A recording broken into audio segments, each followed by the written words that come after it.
지금 헬스장에서 노동하고 계십니까? 아니면 전략을 실행하고 계십니까? 헬스파는 늘 이걸로 싸웁니다. 고중량 저반복이 정답이다. 아니다. 저중량 고반복이 정답이다. 좋습니다. 오늘은 논문과 실질적인 데이터를 바탕으로 가이드라인으로 정리하고 시간 없는 남성이 현실에서 이기는 전략을 짜드리겠습니다. 오늘 가져갈 건 4가지입니다. 첫 번째, 논문으로 검증된 중량과 반복의 진실. 두 번째, 무지성 증량이 아닌 성장하는 4가지 시스템. 세 번째, 2주 만에 프레임을 바꾸는 등 어깨 루틴. 네 번째, 당신의 성장을 막는 병목을 뚫는 솔루션. 감으로 운동하는 건 여기까지입니다. 이제 팩트로 갑니다. 헬창들은 모두 말합니다. 고중량 저반복이 답이다. 아니다. 자극이다. 오늘은 데이터로만 정리하겠습니다. 첫 번째 논문. 미국에서 가장 권위 있는 협회 저널에 근성장 연구의 최고 권위자 브래드 쇤펠트 박사가 발표하여 현대 웨이트 트레이닝의 판도를 바꾼 논문입니다. 이 연구에서 저중량 그룹 세트당 25회에서 35회, 고중량 그룹 세트당 8회에서 12회 둘 다 실패 지점까지 수행했습니다. 결과는 근육 두께는 유의미한 차이가 거의 없었습니다. 대신 원RM 같은 순수 힘은 고중량이 더 유리했습니다. 즉 무겁게만 들어야 근육이 큰다라는 말은 단정할 수 없습니다. 두 번째, 저중량이 좋아 보이는 이유를 만든 논문. 맥마스터 대학 스튜어트 필립스 팀이 증명한 저중량 훈련의 생리학적 기전을 밝힌 기념비적인 연구입니다. 이 논문은 핵심이 이겁니다. 저중량을 볼륨 크게 끝까지 밀었을 때 근단백 합성 지표가 강하게 올라갑니다. 세 번째, 세트 수가 왜 중요하냐를 정리한 메타 분석. 리먼 칼리지에서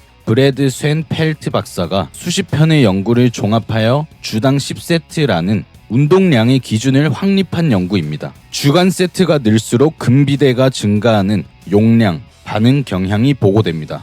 그리고 마지막, 현실에서 왜 다들 목 크냐를 박살내는 데이터. NSCA 저널에 실린 논문으로 바르보사 네토 연구팀이 인간이 스스로 고른 무게는 훈련 효과가 없을 정도로 가볍다는 것을 팩트로 증명한 자료입니다. 사람들한테 평소 벤치프레스 10회 하는 무게가 뭐냐 묻고 그 무게로 실제로 1개까지 시키면 평균이 16회 나왔고 10회에서 12회 근처는 22% 뿐이었습니다. 이 말은 뭐냐? 당신이 지금 쌓는 세트 중 상당수는 근성장 세트가 아니라 정크 볼륨일 가능성이 높다는 뜻입니다. 교과서적 정의로 보면 12회는 근비대 쪽 경계선이지 진짜 스트렝스 영역은 아닙니다. 이건 NSCA 쪽에서 흔히 쓰는 로딩 반복 매핑과도 맞물립니다. NSCA는 반복수에 따라 원RM이 달라지고 원RM에서 5RM은 고강도 영역으로 갑니다.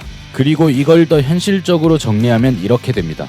근력 운동은 1회에서 5회 정도의 고강도 운동, 근비대 운동은 6회에서 12회 정도의 중고강도 운동, 근지구력 운동은 15회 이상의 저강도 운동으로 이 구분은 우리가 뭘 목표로 하느냐를 결정합니다.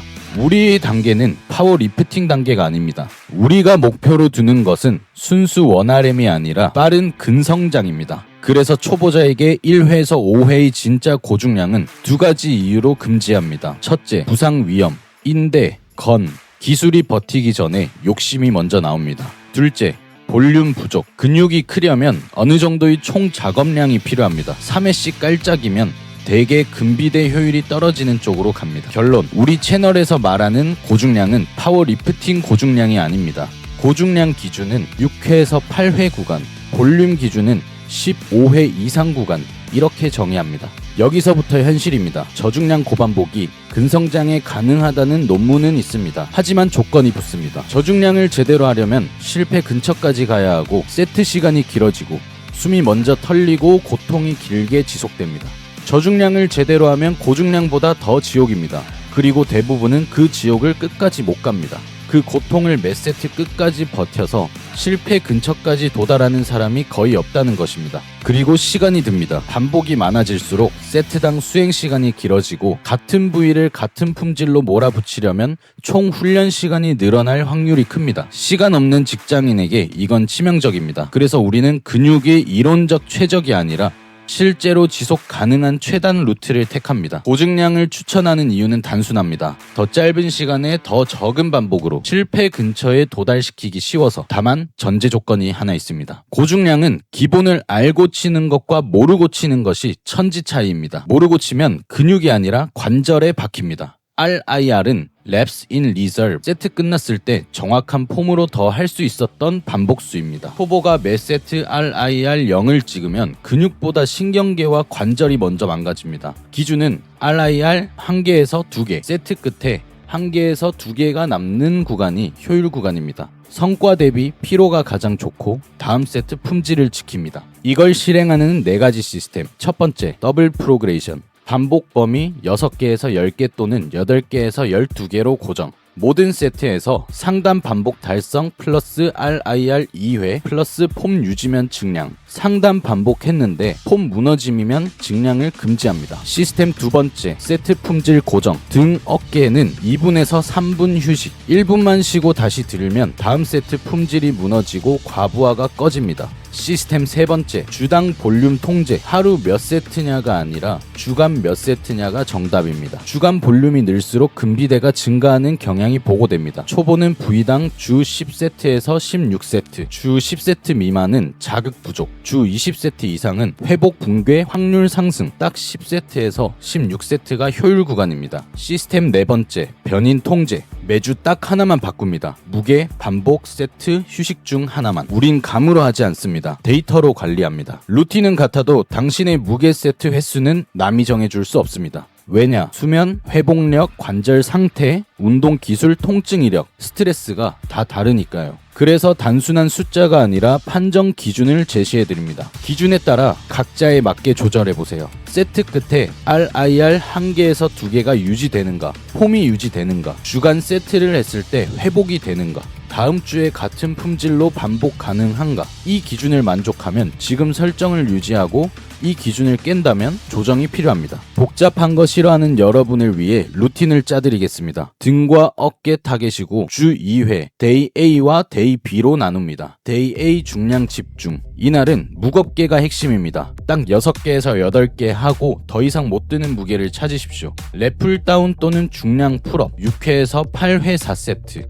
체스트 서포티드로 8회에서 10회 4세트. 덤벨이나 머신을 이용한 숄더 프레스 6회에서 10회 4세트. 사이드 레터럴 레이즈 15회 4세트. 데이 B 볼륨 집중. 이날은 횟수로 타는 느낌을 만들어야 합니다. 무게를 낮추고 횟수를 늘려 혈류를 때려 박는 겁니다. 풀업 또는 랩풀 다운 12회에서 15회 3세트. 머신 로우 15회 4세트. 리어 델트 20회 4세트. 사이드 레터럴 레이즈 20회 4세트. 정리하겠습니다. A는 6회에서 8회로 무겁게 때리고 B는 15회 이상으로 태우십시오. 이 두 자극을 다 줘야 정체기 없이 몸이 큽니다. 운동 오래 했는데 안 큰다. 대부분 두 가지입니다. 실패해서 너무 멀거나 볼륨은 많은데 품질이 낮은 정크 볼륨일 가능성. 해결책은 추가하는 것이 아니라 통제하는 것입니다. 2주만 이렇게 해보세요. 세트 수 늘리지 말고 각 세트에서 RIR 1개에서 2개를 맞춰서 데이 A는 6회에서 8회, 데이 B는 15회 이상으로 대비를 벌리고 매주 바꾸는 건 하나만, 무게 또는 반복. 이 루틴을 수행하다 보면 병목이 옵니다. 등은 남았는데 손이 먼저 풀립니다. 이건 의지 문제가 아닙니다. 전환이라는 작은 부품이 광배라는 큰 엔진을 막는 구조적 병목입니다. 우리는 몸을 빨리 바꾸는 게 목표입니다. 해결은 도구입니다. 스트랩은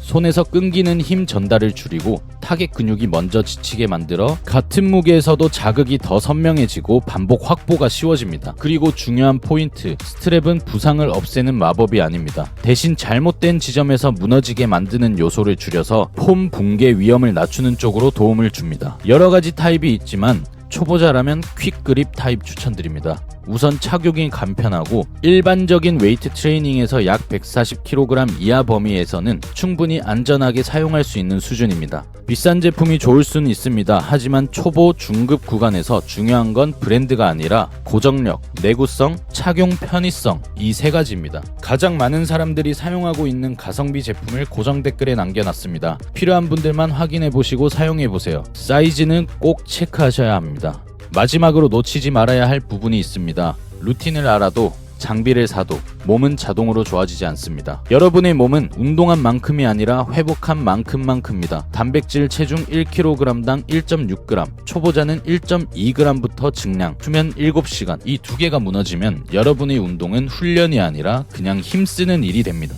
반대로 말하면 회복을 챙기는 순간부터 운동은 훈련이 됩니다. 오늘 영상은 정답을 강요하기 위한 게 아닙니다. 사람의 몸은 모두 다르니까요.